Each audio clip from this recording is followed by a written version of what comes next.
Passionnés créateurs, bonjour à vous. On se retrouve aujourd'hui pour une nouvelle vidéo dans laquelle nous allons parler fichiers, extensions de fichiers et comment les ouvrir et les traiter grâce à Canva Workspace. J'ai souvent reçu des messages de votre part me disant qu'ils ne savaient pas ce qu'était un SVG ou pourquoi ça faisait ci ou ça grâce au programme, comment sortir un CWPRJ, comment l'ouvrir. Donc aujourd'hui, j'ai décidé de vous faire une vidéo sur ce sujet-là.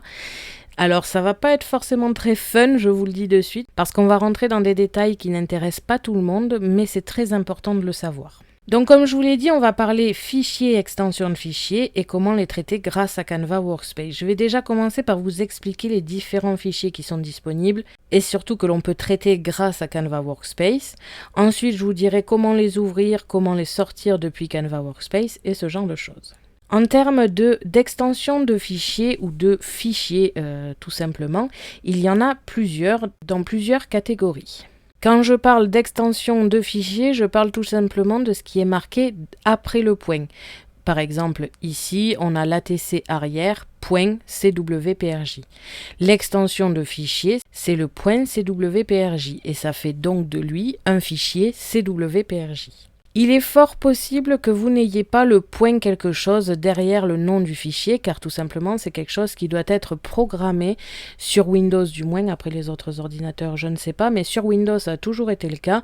Il faut faire en sorte de montrer ou de masquer l'extension de fichier.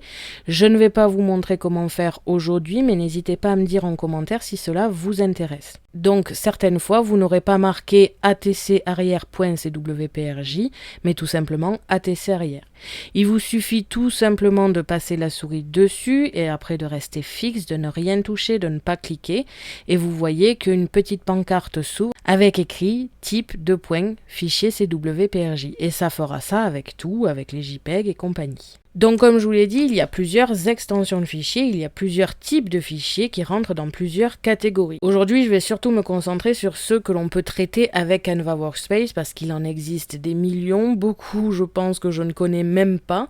Donc là, je vais surtout me concentrer sur ce qui est vraiment intéressant avec Canva Workspace. En termes de fichiers, nous avons des fichiers d'images. On a donc le JPG ou JPEG, les deux c'est la même chose, ils sont écrits différemment mais c'est exactement la même chose. Et c'est donc une image compressée la plupart du temps, et donc c'est une image. La plupart des photos que vous allez prendre avec vos téléphones seront des JPG ou des JPEG.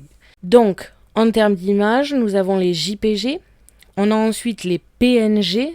Donc là, c'est un petit peu différent. Ce sont des images en principe de bonne qualité avec la possibilité d'avoir de la transparence, c'est-à-dire un fond transparent. Et la plupart du temps, par exemple, si vous essayez d'ouvrir un dessin noir avec un fond transparent grâce à Windows, quand vous allez l'ouvrir avec un logiciel qui permet d'ouvrir les photos, un standard, pas un logiciel de retouche photo parce qu'ils sont quand même faits pour ça, mais quand je parle, c'est tout simplement d'ouvrir votre photo directement avec le logiciel Windows, par exemple, vous aurez souvent une image entièrement noire parce que Windows traite la transparence en noir et comme votre dessin est noir, vous ne verrez rien.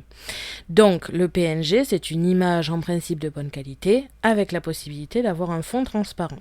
On a ensuite toujours dans les images les GIFs. Donc, des images souvent animées et toujours avec un fond transparent. Il me semble bien qu'en gros, le GIF, c'est la version précédente des PNG que l'on connaît aujourd'hui.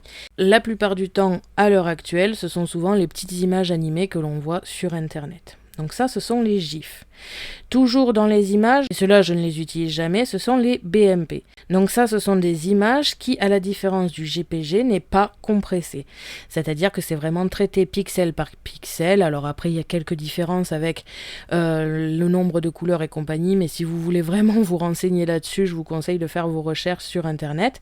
Mais voilà les 4 styles de fichiers que l'on peut ouvrir avec le traçage d'images, par exemple, et que l'on peut traiter grâce à Canva Workspace. Ce sont des données d'images. On a ensuite une seconde catégorie qui sont les dessins vectoriels. Toujours pareil, vous en connaissez forcément un si vous avez une Scan & Cut et Canva Workspace et que vous l'avez depuis un petit moment, ce sont les SVG. Les SVG sont des dessins vectoriels. Alors qu'est-ce qu'un dessin vectoriel? C'est très facile. C'est un dessin qui est fait au point par point en gros. C'est-à-dire un dessin qui est constitué de tout un tas de points, de tout un tas de lignes, de droites, de courbes qui font un dessin. Bien sûr, Canva Workspace est un logiciel qui traite le dessin vectoriel, car la Scan & Cut reconnaît ça. Et si je prends un dessin qui est fait directement par Canva Workspace, c'est un dessin vectoriel. Après, c'est un dessin vectoriel simple. Il y a des logiciels assez connus qui permettent de faire des dessins beaucoup plus élaborés que ce que vous ferez avec Canva Workspace.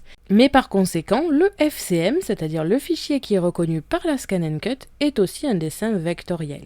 Donc en dessin vectoriel, vous avez le SVG, le FCM ou encore le SST, il me semble bien, donc les fichiers, les dessins vectoriels pour silhouette. Au même titre que le FCM, ce sont des fichiers dessins vectoriels comme le SVG, la seule différence c'est qu'ils ne sont ouvrables que par Scan & Cut ou que par silhouette par exemple. Le SVG, si vous voulez, c'est exactement comme le FCM, la seule différence c'est que c'est généralisé et que vous pouvez l'ouvrir avec la plupart des programmes actuels. Quand je parle de programmes actuels, c'est les programmes qui permettent de traiter ce genre de fichiers parce que tout n'ouvre pas des SVG non plus. Ensuite, nous avons une troisième catégorie que je ne connais pas trop, ce sont les DXF qui sont apparemment souvent utilisés pour les plans en 2D. Mais pour le coup, je ne m'y connais pas, j'ai jamais utilisé ce genre de fichier. Et la quatrième catégorie, où il n'y a qu'un seul fichier qui rentre dedans, c'est le CWPRJ, et ça, ce n'est pas ni une image, ni un dessin vectoriel, c'est une donnée de sauvegarde si vous voulez. C'est vraiment un fichier particulier qui est traité que par Canva Workspace. Si vous essayez d'ouvrir un CWPRJ avec n'importe quel autre programme, ça ne s'ouvrira pas parce qu'il est vraiment fait pour Canva Workspace. Dans l'idée, on pourrait rapprocher ça d'un dessin vectoriel car au même titre que le SVG, quand je vais l'ouvrir avec le programme, j'aurai tout un tas de petits points ici. Mais comme il ne peut s'ouvrir qu'avec Canva Workspace, je préfère le mettre dans la catégorie données de sauvegarde. Donc voilà en gros tous les fichiers que vous allez pouvoir retrouver et utiliser avec Canva Workspace. On a les images avec le JPG, le PNG, le GIF, le BMP. On a les dessins vectoriels avec par exemple le SVG et le FCM. Et on a aussi le DXF qui je ne sais pas dans quelle catégorie le ranger. Et enfin le CWPRJ qui est une donnée de sauvegarde.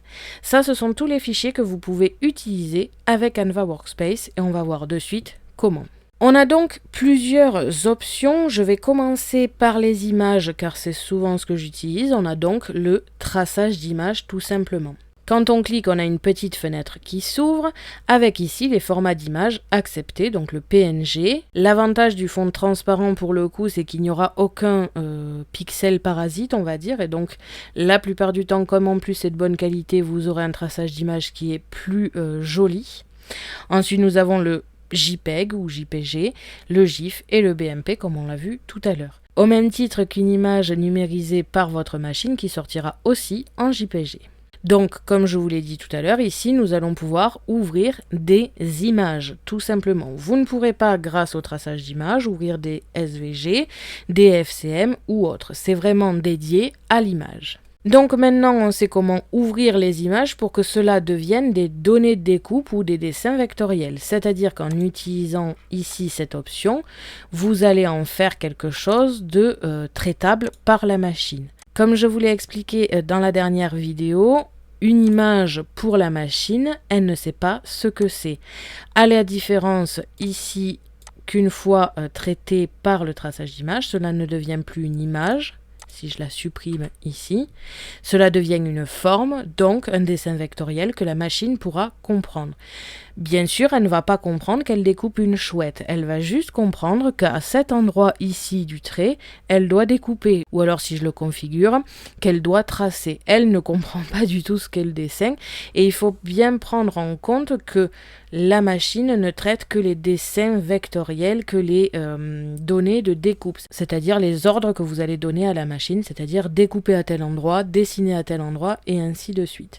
Si vous mettez une image directement sur la machine, elle ne sait pas ce que c'est, pour elle c'est du vide total. Je sais que je me répète là-dessus, mais c'est vraiment quelque chose à prendre en compte si vous voulez utiliser une image sur la Scan & Cut. Il va falloir forcément lui faire un traitement dessus pour que cela devienne quelque chose qu'elle comprenne. Des logiciels comme Inkscape ou des logiciels que vous pouvez trouver directement sur Internet, vous pouvez transformer des JPG en SVG et là la machine comprendra donc que ça doit être découpé. Mais vraiment tout ce qui est JPG, PNG, GIF ou BMP, ne les utilisez pas directement avec la machine. On en revient donc ici. Le traçage d'image est utilisé pour les images, pour que l'on puisse transformer nos images en autre chose. Ensuite, juste au-dessus, nous avons une option SVG qui vous permet, entre autres, d'ouvrir les SVG, ça paraît logique. Mais bien sûr, ça ne permet pas d'ouvrir que ça. Grâce à cette option, nous pouvons ouvrir les fichiers comme je vous en ai parlé tout à l'heure, le FCM, le SVG et le DXF. Pour être honnête, le DXF, je ne l'utilise pas, donc personnellement, je ne vais pas m'étendre là-dessus parce que je ne l'utilise pas. Comme je vous l'ai dit, on peut ouvrir un SVG, donc là, les images de chez Bissou, je les ai aussi en SVG, et quand je l'ouvre, c'est devenu, comme vous pouvez le voir, une forme directement. C'est déjà un dessin vectoriel, c'est déjà un dessin que la machine comprend. Et donc, au même titre que tout à l'heure avec le traçage d'image, la machine va comprendre qu'elle doit découper à cet endroit précis. Grâce à cette option, on n'est pas obligé d'ouvrir du SVG. Comme vous avez pu le voir, on peut ouvrir du FCM. Si je viens ici dans mes fichiers FCM, on a la boîte bougie OU que j'ai réalisée à Noël. Et quand je l'ouvre, on a exactement le fichier que j'avais créé à Noël. Donc on peut ouvrir directement les FCM depuis cette option-là, même s'il y a une autre option pour les ouvrir. Je vous conseille cependant d'enregistrer en CWPRJ et de garder les FCM pour la machine, car comme on va le voir dans la fin de la vidéo, c'est quand même plus facile de traiter grâce au programme des CWPRJ, donc les données de sauvegarde, plutôt que les FCM. Le FCM, comme ici, de l'ouvrir, c'est bien si vous le prenez sur un site ou sur un groupe Facebook ou ce genre de choses. Sinon, pour vous, je vous conseille toujours d'avoir des CWPRJ. Donc, on l'a vu, on peut ouvrir tout ce qui est données de découpe, dessin vectoriel grâce à cette option, mais pas que. On peut aussi ouvrir des JPG, des GIF, des PNG et des BMP, mais n'oubliez pas que là, il n'y aura pas de traitement, c'est juste l'image. Donc par exemple, si j'ouvre l'appareil photo rouge ici, on a l'image, comme on peut le voir dans les couches, image. Ça va vous servir à plusieurs choses. Premièrement, une image de mauvaise qualité qui ne passe pas bien avec le traçage d'image, que vous n'arrivez pas à traiter avec quelque logiciel que ce soit. Vous pouvez la mettre en fond comme ici et ensuite tracer au point par point dessus et vous faire le dessin par vous-même finalement. Ça m'arrive souvent de faire ça si par exemple l'image que je veux est très particulière, que je n'arrive pas à en trouver une de très bonne qualité. Je vais donc l'agrandir au maximum, même si elle est moche comme ici, je m'en fous. Je vais tout simplement tracer par-dessus au point par point, faire mes courbes et compagnie, et comme ça c'est réglé. Mais par contre, là ça reste une image, donc ne faites surtout pas cette chose-là si vous voulez que l'appareil photo soit découpé, à part si vous tracez au point par point dessus. La deuxième chose qui va faire que cette option est aussi très utile, c'est par exemple si vous avez le print to cut. Donc par exemple, grâce au print to cut, vous pouvez avoir votre image ici qui va vous permettre d'être imprimée et ensuite d'être découpée quand vous l'aurez traitée, soit avec le traçage d'image, soit avec le tracé au point par point. Encore une fois, si vous voulez faire le print to cut, vous allez dans le traçage d'image, vous reprenez la même image, je vais faire en sorte que tout soit marqué, comme ici. J'ai ici mon appareil photo qui est fini. Je vais donc supprimer ici tout ce qui ne me concerne pas. Je vais masquer l'image pour être sûr que mon appareil photo est bien fait, ce qui est le cas. Et je remets l'image pour le print to cut. J'ai donc ma découpe ici qui est faite pour la découpe du print to cut et mon image ici qui est faite pour l'impression. Mais encore une fois, l'image, elle n'a aucune importance pour la scan and cut. Là, c'est vraiment pour l'impression que c'est important. Donc on n'oublie pas que l'option SVG ici sert à ouvrir des FCM, des SVG, des DXF, mais aussi JPEG et compagnie en image pour tout simplement avoir l'image. Donc ça, c'est tout ce qui est la partie traçage d'image et SVG pour que la machine les reconnaisse. Une fois qu'on a réglé tout notre fichier, que notre fichier est terminé, donc admettons je vais reprendre mon SVG ici, quand il est sur le programme ici, vous n'allez pas pouvoir l'exporter en SVG. Alors si vous avez une machine qui comprend les SVG, alors il n'y a pas de souci. Mais si vous avez un modèle ancien comme par exemple ma CM600 ne lit pas les SVG. Donc si vous n'avez pas de machine récente, le SVG ne vous servira pas à grand chose et il faudra forcément le traiter par Canva Workspace. À savoir encore une fois que de Canva Workspace, il ne peut sortir que deux éléments, le FCM et le CWPRJ. Vous ne pouvez pas sortir ni de SVG, ni de DXF, ni de JPG, ni de PNG. Pour être honnête, depuis qu'il y a le print to cut, vous pouvez aussi maintenant sortir du PDF, mais ça rentre dans une autre catégorie, vu que ça, c'est pour le print to cut. Donc si vous voulez traiter un SVG car votre machine ne les lit pas, il va forcément falloir passer par Canva Workspace pour le transformer en FCM. Donc quand on a notre fichier ici, on va forcément vouloir le mettre sur la Scan and Cut. Déjà, premièrement, comme je l'ai déjà dit dans plusieurs vidéos, je vous conseille de toujours enregistrer ou enregistrer sous, et cela vous créera un CWPRJ, donc la donnée de sauvegarde. Je vais de suite vous montrer quelle est la différence entre un FCM et un CWPRJ sur le programme Canva Workspace. On a donc plusieurs options pour ouvrir un FCM. Pour ouvrir un FCM, on l'a vu, on peut aller dans l'option SVG juste au-dessus du traçage d'image juste ici, ou alors on peut cliquer dans Fichier, importer à partir de votre ordinateur. Je vais venir ici réouvrir ma boîte bougie OU en FCM. Comme on peut le voir ici, il y a beaucoup de groupes, beaucoup de choses dans notre partie couche. Là, c'est exactement la boîte que j'ai créée, mais à la seule différence, c'est qu'il y a beaucoup de découpes marquées partout, tout le temps, des traits partout. Par exemple, sur ma feuille de OU, ou là où il y aurait techniquement que le dessin de la feuille, ainsi que mes pointillés, chaque pointillé est séparé. Alors ce n'est pas trop grave pour ce fichier parce qu'il n'y a pas non plus 3 tonnes de choses sur mon modèle et donc il est facilement ouvrable. Cependant, si vous avez un gros fichier, c'est-à-dire une carte avec beaucoup de pliages suivi d'un autre motif avec des pliages, des pointillés, de la découpe, du machin et du truc, ça va être très long à charger et ça va prendre du temps. Tout simplement parce que chaque trait a été dissocié des autres. Ce n'est plus un trait en pointillé, ce sont des traits qui se suivent et qui font des pointillés. Sur le même fichier que je vais ouvrir maintenant en CWPRJ, vous allez voir la différence, c'est pas du tout la même chose. Pour ouvrir un CWPRJ, c'est très facile. Vous allez dans Fichier, Ouvrir ou Ouvrir récent. Si vous avez traité le fichier récemment et que vous n'avez pas fait 300 fichiers entre-temps, vous pouvez très facilement le retrouver dans Ouvrir récent. Mais sinon, si c'est un fichier ancien, vous allez cliquer sur Ouvrir, 3 petits points. Je vais venir ici ouvrir le même fichier mais en CWPRJ. Déjà, c'est beaucoup plus facile à ouvrir et beaucoup moins long parce qu'il y a moins de choses à traiter. Si on revient ici dans mes feuilles de OU, nous avons que 2 fichiers, mon contour de feuille et mes pointillés. Il n'y a pas 300 petits traits qui sont alignés et groupés dans mon fichier. Et donc, c'est beaucoup plus facile à ouvrir. C'est pour cela que je vous conseille toujours d'enregistrer en CWPRJ et d'extraire en FCM pour la Scan and Cut.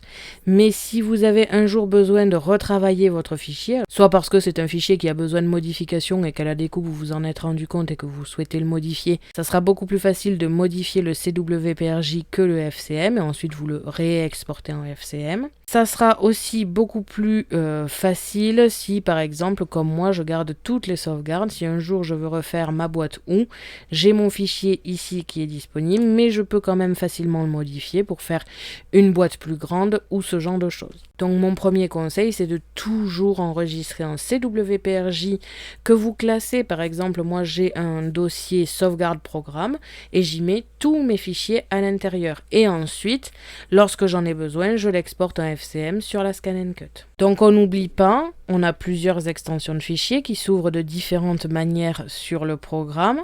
On enregistre toujours en CWPRJ pour ensuite pouvoir retravailler dessus. Si vous avez une machine qui ne gère pas les SVG, vous devrez forcément passer par Canva Workspace. Personnellement, je ne le fais jamais car j'ai toujours des modifications à faire sur le SVG. Non pas que le dessin me plaise pas, mais parce que souvent je veux l'incorporer à une carte ou autre chose. J'utilise très rarement le SVG à l'état que je l'ai téléchargé tout simplement. Donc on va récapituler tous ensemble. On a ici le traçage d'image qui nous permet de passer nos images en données que la machine va pouvoir comprendre. On peut donc traiter le PNG, le JPEG, le GIF et le BMP. Ensuite, on a ici l'option SVG qui va nous permettre de traiter tout ce qui est SVG, FCM, DXF pour tout ce qui est fichier un petit peu particulier, mais qui va aussi nous permettre d'ouvrir tout simplement les JPEG, les PNG, les GIF ou les BMP à titre d'image, pas en tant que données de découpe. Ensuite, dans le fichier ici, Nous pouvons ouvrir ou ouvrir récent les fichiers CWPRJ. On peut enregistrer ou enregistrer sous les fichiers CWPRJ, donc on n'oublie pas, ce sont les données de sauvegarde pour Canva Workspace. On peut aussi importer à partir de l'ordinateur tout simplement un fichier FCM. D'ailleurs, au même titre, importer à partir de votre machine de découpe, vous pouvez soit importer des fichiers FCM directement, soit des données numérisées qui seront souvent en JPEG. Et enfin, pour terminer, on peut exporter les PDF, mais ça encore une fois, c'est pour tout ce qui est print to cut, ou alors exporter, transférer le fichier en FCM, ce qui va nous permettre de le transformer en FCM, ça paraît logique, et que ce soit quelque chose que la machine va lire et comprendre. Je vais essayer avec mon logiciel de retouche d'image de vous faire une petite image de tout ce qu'on peut ouvrir avec quoi, quels sont les styles de fichiers, avec quelle option on peut les ouvrir et à quoi ça sert peut-être. Bref, je vais essayer de vous prévoir un petit truc avec mon logiciel pour vous montrer une image que vous pourrez imprimer par exemple et qui vous permettra de vous rappeler ce qui est ouvrable avec quelle option et surtout à quoi ça sert. Et donc voilà, la vidéo est maintenant terminée. J'espère que cela vous aura plu et que cela vous aura permis de comprendre beaucoup de choses à propos des fichiers et des extensions.